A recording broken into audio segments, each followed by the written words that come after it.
All right. So we started this narrative last week in verse 30, where he was ultimately going to be feeding the 5,000. Now, we didn't get all the way to that part. We broke it down, that first 5 verses, verse 30 through 34.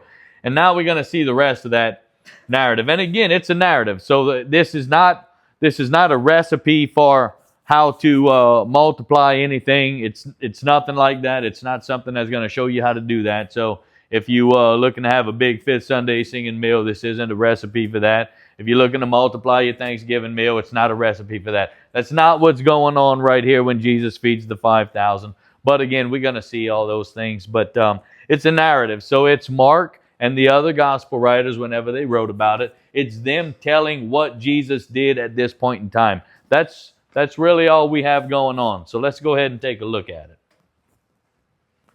Not that I'm trying to diminish it. I mean, he fed 5,000 people. It was fantastic. What I'm saying is it's not a recipe for you to duplicate. All right. So I'm in verse 35. I'm going to read 35 and 36. And this is what they say. And when it grew late, his disciples came to him and said, "This is a desolate place, or a lonely place. This is the wilderness, and the hour is now late. Send them away to go into the surrounding countryside and villages and buy themselves something to eat." All right. So they had their transition time, the disciples. They had their little alone time. They get to this side after they've had their refreshment. Jesus sees the people because he was taking them for a time of rest. They get across, though, and a great crowd had come. And Jesus was moved with compassion because he seen them like sheep without a shepherd. And he starts ministering to them. So when they got there, I don't know what time it was, but since they got there, Jesus has been preaching to them. The disciples been hanging out on the side. Jesus took them there to rest, so we ain't going to bash those guys because they were getting the rest that Jesus intended for them. Okay? So they're not working, and that's okay. Jesus is ministering. So even if you're not working, doesn't mean Jesus isn't working, and that's okay too. So Jesus is ministering to them, and the disciples come to Jesus at this point in time, and they say, "Look, Jesus, we're out in the wilderness. There's nothing to eat. It's a good time to send the people away. Let them go out and buy their food. Let them do their thing." Now, as normal people, we all know that there comes a time for everything to go ahead and end. And some of us are better at ending that than others. Some people don't read the room very well. Some people just keep going on and on and on and on, and some people always looking to leave. But the disciples said, "Look, Jesus, we've been here for quite some time. It's getting late." This is when people eat. All they're doing is bringing some normal, rational thoughts. That's all they're doing. They said, "Look, it's about time people eat, and we happen to know that there's nowhere for people to eat. Not everybody packed a lunch. I mean, let's just take a break for eating." That's all they doing. That's all they bringing out. Okay, that's what they bring to Jesus. And so I feel like that's very reasonable, very understandable. So this is what Jesus does. 37 and 38. But Jesus answered them, "You give them something to eat." And they said to him, "Shall we go and buy 200 denarii worth of bread and give it to them?" And he said to them, "How many loaves do you have? Go and find out." And when they found out, they said, 5 loaves and 2 fish. All right. So Jesus says, now I want you to know the disciples aren't being snarky. They're not being sarcastic, because I just feel like they respect Jesus too much to be like that with him. So they say, "Hey, look, it's about time. I think people are probably getting hungry. People are squirming around, whatever." I don't know if they were squirming around, but they just felt like it was time to eat. Maybe they were hungry. Maybe Jesus was hungry. Maybe the people were hungry. I don't know who all was hungry, but I know that they felt like it was a time that we should be eating. So then Jesus says to them, after they present that, Jesus says, "Well, why don't you give them something to eat?" Now, when they say, "Look, you want us to go to town and buy 200 denarii worth of bread?" I don't think that they're being sarcastic. I don't think that they're being crazy. I don't know, but I think that's probably about how much they had in the treasury purse, because that's the number they gave, like 200. And you want us to go, would you like us to go buy bread? Because what do we know? We know it's about time people eat. We know the disciples bring to Jesus that issue. I think it's a good time that people eat. And we also know that there's no food. We know those things. Then we know that Jesus says to them, you give them something to eat. So what would your logical response to that be? How am I going to provide? How am I going to provide, right? That would be what you're thinking. That's what anybody would think. I think it's fair to say that if that's the conclusion we come to, it's probably the conclusion they go to. All right, so if we're going to buy something to eat for 5,000-ish people, they're looking out there. I doubt they probably weren't sitting there all day like, that guy moved. They probably weren't doing that, but there's a lot of people, suffice it to say, because it says about 5,000 men. So they looking out there and they know it's going to take a lot of food. You ever threw a party? Any of you ever threw a party for like 40 people? Took a lot of food? You ever threw a party for 400 people? Y'all never threw a 400 people party? Me either. I've never thrown any party. But Chrissy has. We're talking about a lot of food. All I'm trying to do is get your brain understanding how much food it takes. So when I read this and I see that the disciples offered, should we go and get 200 denarii worth of food? Look, I know we've dissected this passage 400 different ways over the years, right? And we always kind of tend to take this snarky attitude from the disciples, or I know I've done that in times past, but really it's just a logical progression of things. I think the 200 denarii is probably what they had on them, and that's what they're offering.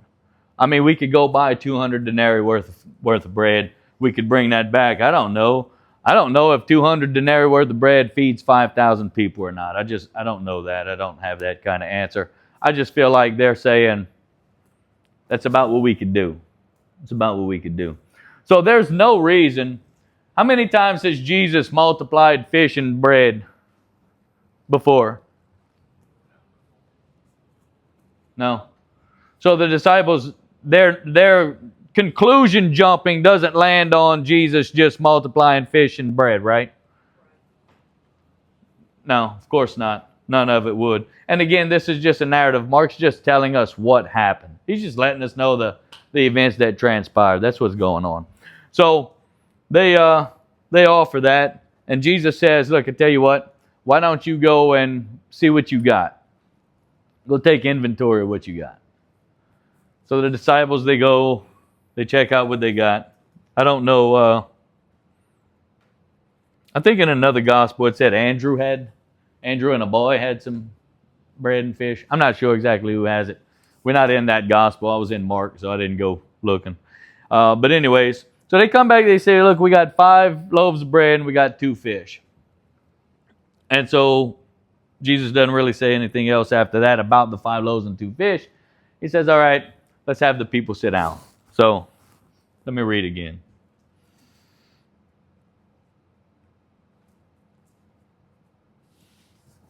No. For that. I was reading my stuff. Jesus could have sent the people away.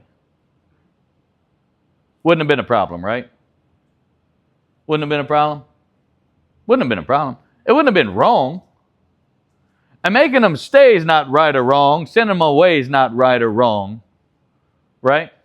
All right. There's not a right or wrong here. But we're going to watch Jesus do something. Now, I've said already, this is a narrative. It's not a business model for anything. It's not a if you do this, then this is going to happen scenario. That's not what we have right here. But we're going to watch Jesus do something with the disciples. And what's the word that I've been using a lot these last few Sundays? What kind of recognition? Pattern.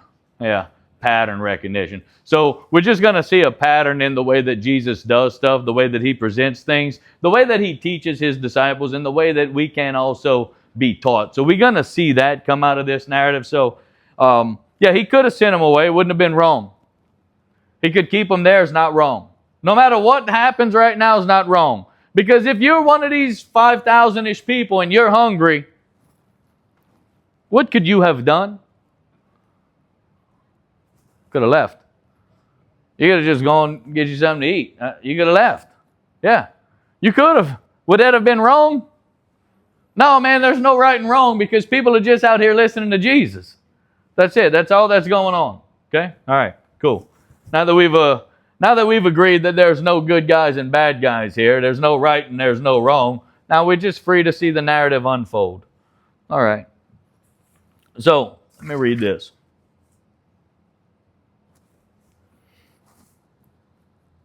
Verse 39. Then he commanded them all to sit down in groups on the green grass. And so they sat down in groups. They sat down by hundreds and by fifties. And taking the 5 loaves and the 2 fish, he looked up to heaven, and he said a blessing, and he broke the loaves, and he gave them to the disciples to set before the people. And he had divided the 2 fish among them all. And they ate, and they were satisfied. And they took up 12 baskets full of broken pieces, and of the fish, and the bread. And those who ate the loaves were about 5,000 men. All right, so Jesus has them all sit down, and that's for ease of operation. And he looks up to heaven, he blesses them. He starts breaking them, he starts passing them out. The disciples start passing them out. Now is the time. Now the disciples get involved in the service again. They had been resting up until this point, until they walked up and were like, hey, it's a good time to eat. That's when they got involved in the ministering again. So they all sitting down, Jesus giving this, they passing it out. But when they came and they said, oh, we got the 5 loaves and the 2 fish, I mean, you would naturally, and any of you would think is that enough food? No. Now, none of us would think that's enough food. We wouldn't have even presented it like it was enough food. Have you ever working or anywhere or at home or anything, when someone asked you about something and you came and you knew there wasn't enough, or you knew that whatever you had wasn't sufficient, you ever presented something insufficient to someone? You ever do that? I'm sure we've done that. I could think of a lot of times at work I've presented insufficient things. Not because I wanted it to be insufficient, just because there wasn't whatever, right? And I've never presented insufficiency with confidence. You ever do that? Like I think like that. I've never presented if Christine says, hey, you got $5 for this? And I'm like, I have $0 because you didn't give me any, right? I've never confidently had not enough. I don't think people confidently have not enough. So I think whenever they came with the 5 loaves and the 2 fish, they probably like, we got 5 loaves and we got 2 fish. I don't know, and they're probably not thinking, well, this is what we're going to use. All right. So if we're recognizing patterns and if we're seeing things that Jesus likes to do and the way that he likes to teach his guys, then we'll go ahead and start with that. Because what did Jesus really only ask him to do? I don't want you to answer, because if you're wrong, I don't want you to feel weird. Not that I'm going to think you weird, because it's a weird question. Whenever I say, what do you think Jesus was really asking him to do, then let me offer this.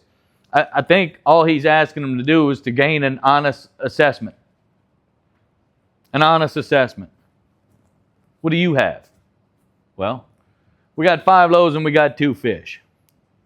Wouldn't have helped anybody if they'd have come back and said, got 10 loaves and 4 fish. Wouldn't have helped if they would have embellished, because they don't have a solution to the problem. I'm going to tell you that a lot of times Jesus isn't looking for a solution to the problem. Just in pattern recognition, whenever we watch Jesus operating in the Gospels, he's usually not asking people for a solution. You ever notice that? Is that something y'all have ever seen? Is that a reoccurring pattern that y'all have picked up? He's never really asking people for a solution. He's usually asking people for an honest assessment. That's all he really is looking for. An honest assessment of what you got. Now, I'm not talking like a census or a tax collecting kind of thing. I'm not saying he's showing up and talking about, look, let's open up your W-4s from last year. Let's see what you got going on. That's not what I'm saying. Y'all know I ain't into that kind of stuff, but that's not what he's saying. An honest assessment. What do I have? What do I have? And then he's gonna ask him for it. Now, listen, I'm a selfish guy. I tend to be a pretty selfish person. Like, I get picked on a lot. Balin and Christine, they pick on me a lot. Y'all have no idea what it's like to be me, right? So we could go out and eat somewhere, And we could all get our own pizza, and we could bring that pizza back home. We could put that in the refrigerator. And they're going to say something like, when Dad goes to eat the leftover pizza. Oh, I gave it away. This is Balin talking. When Dad goes to eat the leftover pizza, he starts with my pizza. Because if I eat his pizza, then if I eat Christine's pizza, then whose pizza's left? Dad's pizza. Ain't nobody eating Dad's pizza. So I get all the pizza. You see? Look, that's kind of funny, but it's really a problem. I'm selfish, right? Like, I want to eat all your food first. Then I'll eat my food, right? I'm very dog-like. It's pretty crazy. But I think about that whenever I think about this, because Jesus wants an honest assessment. And I say that in a joking manner, but I'm telling you, did I tell y'all that I'm selfish?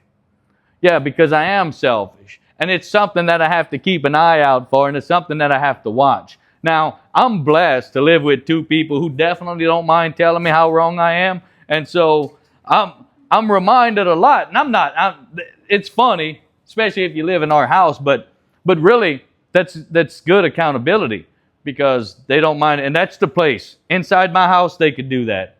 You guys start walking around calling me selfish pig, and we might have a problem. But they could do that, you see. But it checks me, and so I start to see that, and then I start to notice that. And if that's a pattern, then I start to pick that up. But they don't have to tell me. I could just be walking to the fridge and be like, that's not yours, and you're not going to eat it, right? And I do that sometimes. We do that with cookies and all kinds of stuff, because I want to eat all the cookies. I want everything. But the honest assessment is us being able to look at us, see what we have, see what we bring to the table, see what we have. Where's my sufficiencies? Where's my insufficiencies? Because he wasn't asking these guys to bring the solution. He was asking for an honest assessment. And so when Christ is asking us for an honest assessment, because if you rest, then rest. If you're in a transition period like the time in the boat where they were resting, unloading, unburdening themselves and spending that intimate time with Christ, then do that. Do that. Did Jesus say, guys, get up, come here? Did he say that in this passage? No. But when they came back to him, and it was like time for some interacting and some service, his thing was, let's have an honest assessment. What do you got? Do you have what's sufficient? Nope. Let me ask you guys something. And I'm going to do what I don't usually do.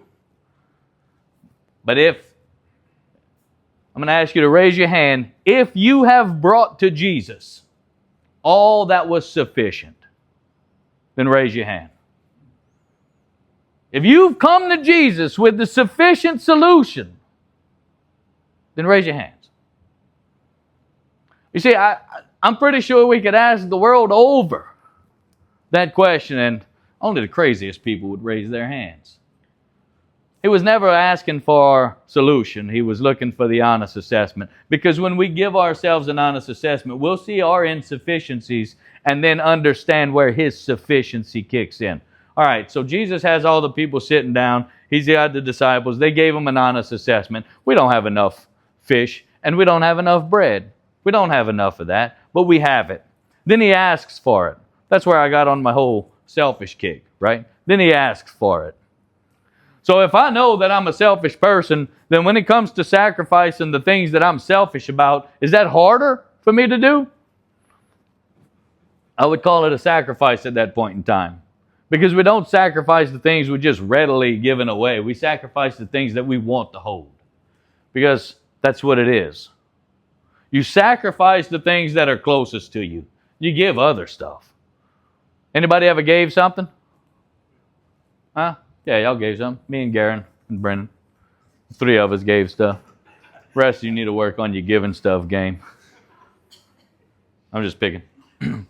Yeah, we've given stuff, but sacrificing is a different thing. Because sacrificing, that's going to take some work. That's going to take conscious effort. It's going to take conscious decision, because I don't want to give that away. I want to hold that. I want to retain that. Now, I'm not the owner of the 5 loaves and the 2 fish, but if it's me and 5,000 people out there, and there's no place to eat, and Jesus is like, look, go ahead and give me those 5 loaves and 2 fish, I'm probably thinking, maybe I withhold some of this. Maybe I should have told him we had 1 fish, 3 loaves or something. I don't know, so that I could eat. But that's a funny scenario. We bring that back, though. Let's bring it back to 2026. You see, whenever Jesus is asking us to take an honest assessment of things, and then we're speaking back to Him, and there's a sacrifice that's required, what do we do? Because in my funny little scenarios, in my funny little presentations, I told you that I'd like to withhold things. Well, I'm going to tell you that in my normal everyday life, there's still things that I do like to hold. I like to withhold. I like to retain. I like to keep for myself. And I'm not talking about sharing with Christine and Balin food. I'm talking about when God's asking for sacrifice. When God's asking to take things from my life. Now, God's usually not looking for me to be the solution to feeding 5,000 people. It's usually in my spiritual and in my intimate relationship with Him where He's looking to clean up some trash from my life and clean up some sin from my life. And He's asking for these honest assessments because that's normal, indicative to what Christ does. And then I'm looking over it and I'm saying, I'm seeing the sin. I'm seeing the dark. I'm seeing the things that you're seeing, God. And I know that you're asking me to give them to you, but it's just not as easy as a turn loose. I'd rather give you something else. You see, just an honest assessment. An honest assessment. That's pattern recognition in everything that Jesus asks of anybody. Never asking for solutions, just asking for an honest assessment. And then when He sees, or when the disciples know and understand this is not enough, Jesus took the sacrifice. He just took the sacrifice. That's it. And He starts breaking, He starts passing it out. And He's passing it out. And how many people ate? All the people. All the people ate. And did they have to, were they rationing? It says they ate until they were filled. They ate till they were satisfied, is what it says. And then after they ate and were satisfied, the cool thing, or a cool thing, is they picked up more than they started with. So at some point, and again we're going to look at a pattern recognition, at some point we have to understand truly where did the sufficiency come into play. Was it with the disciples? Wasn't. Let me ask you a trick question. Was it with the disciples' sacrifice? No. Still wasn't. It was in Jesus. Right? The sufficiency was in Jesus. Was always in Jesus. Was always in Jesus. If they had half a fish and a chewed up loaf, was Jesus still sufficient? If they'd had 400 loaves and 38 fish, was Jesus still sufficient? You see, the pattern is all the time that Jesus is sufficient. And Jesus is asking for my honest evaluation. And that's really where it falls down at. But He's sufficient. So whenever I'll bring this to faith, I'll bring this to belief. Whenever Jesus tells us to believe that He's sufficient, He's asking you to believe that, one, He's the anointed and appointed Messiah, the Lamb of God, sent to take away the sins of the world. He's asking that we would believe that. That we would believe that so much that we would not have to pursue another form of forgiveness of sins. Because the Lamb of God was slain to take away the sins of the world. Right? That's what? The problem between me and God is what? Fish? Lack of bread? Sin. Problem between me and God is sin. Problem between you and God is sin. I don't say that because I'm picking on any of you. I say that because it's common to all human beings that live. Sin. So when He asks for us to believe, He's asking that we believe He is the Lamb of God, sent to take away the sins of the world, that He is sufficient to take away the sins of the world, which means He's sufficient to take away your sins, like He's sufficient to take away my sins. Yeah, that's what He's able to do. But what about whenever we start thinking that we have sufficiency? That's when it can become a problem. What about when religion tells us a different way? Has religion ever told people there was a different way? Has other people ever told people there was a different way? There's no shortage of some person out there telling you there's a different way to heaven. I wouldn't want anybody to think that Calvary Baptist Church in Thibodaux, Louisiana is the only place that knows the truth about the Bible. We're not. I was picking this morning in Sunday school and I said, whenever we get to heaven, there's not going to be like 40 people there. And God will be like, well, these are all the people from Calvary. The only ones who made it to heaven. You know what? It's crazy though. People start thinking like that. We get that Elijah syndrome. I'm the only one left. The only one who loves God. People start thinking like that. It's not like that. It's not like that. Christ is sufficient. Churches aren't sufficient. Pastors aren't sufficient. Nobody's sufficient. Christ is sufficient. Our part, honest assessment. Where am I insufficient? I'm looking for where I'm insufficient so that He could be sufficient. That's what we look for. That's what you look for. So the pattern in this narrative we see, and Jesus feeds the 5,000. And I'm not trying to take away from that. He did an amazing miracle that day.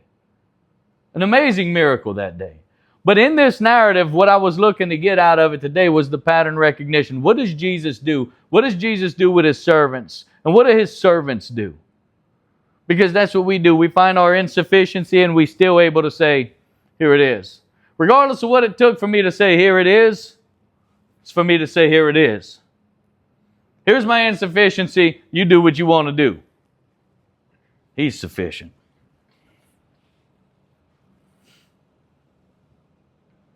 How much you had to bring to receive forgiveness?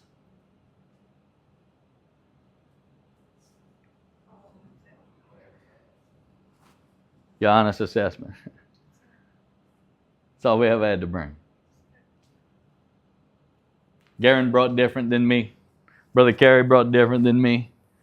Brother Ed brought different than me. Tiff, Jason, Miss Janie, you all brought different than me. We didn't bring the same thing. If we brought the honest assessment, though, that's where our insufficiency was, and then His sufficiency kicked in immediately. And that's all this shows us in that spiritual manner. There's other things going on physically, but in the spiritual manner, that's what it's showing us. And then after He was finished with me, after He had given forgiveness to me, because I might be crazy sometimes and think something like, oh, it's going to take all the blood Jesus got to wash away my sins. After He sufficiently met all the needs, was there any left over? More than He started with. That shows me the great abundance, the overabundance of Jesus' sufficiency. So, in this, we see an honest assessment. An honest assessment. Now, that applies at the time of our belief, yeah, as well as the ongoing sanctification, right? We're always, if we're believers, if we walk in faith, then we're always moving forward in sanctification. Should always be doing that. So it applies to that, but it shows us our insufficiencies and the areas for us to sacrifice. Not just give, but to sacrifice, because the things that we want to hold on to. There's a lot of things that we want to hold on to.